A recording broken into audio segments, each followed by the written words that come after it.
C'est un bâtiment universitaire construit en 1937 par l'Université de Liège pour répondre à la demande de recherche et d'enseignement en sciences appliquées. Donc pendant 10 ans, la partie sud, donc les 4 bâtiments modernistes donc des années 30 sont restés à l'abandon et ont été squattés, incendiés, vandalisés. Donc on les a trouvés dans un très mauvais état.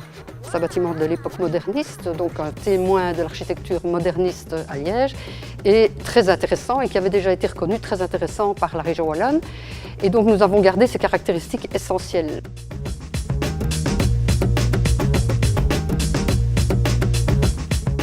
Il y avait deux auditoires superposés, maintenant il y a 2 passerelles superposées.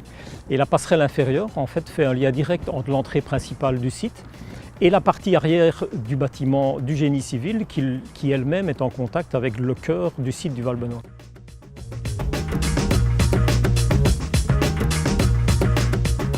On avait un espace qui était assez glauque parce que les auditoires prenaient beaucoup de place et la création de ces 2 passerelles a permis effectivement des grandes connexions, plus simples, plus directes.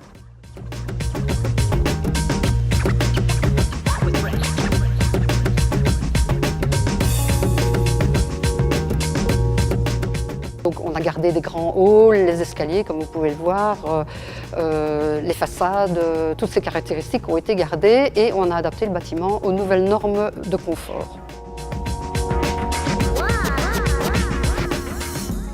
Technique essentielle sur les façades puisqu'on a une grande performance d'isolation et que techniquement, ce qu'on appelle les techniques aujourd'hui de ventilation, d'électricité, d'éclairage sont vraiment au top, comme on dit aujourd'hui, de ce qu'on peut faire en architecture et en construction.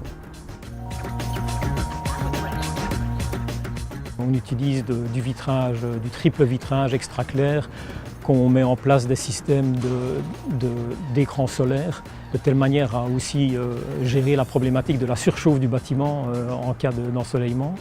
Et donc, de manière générale, les techniques mises en place sont assez sophistiquées, évidemment, en rapport avec les exigences que l'ASPI nous avait fixées au départ.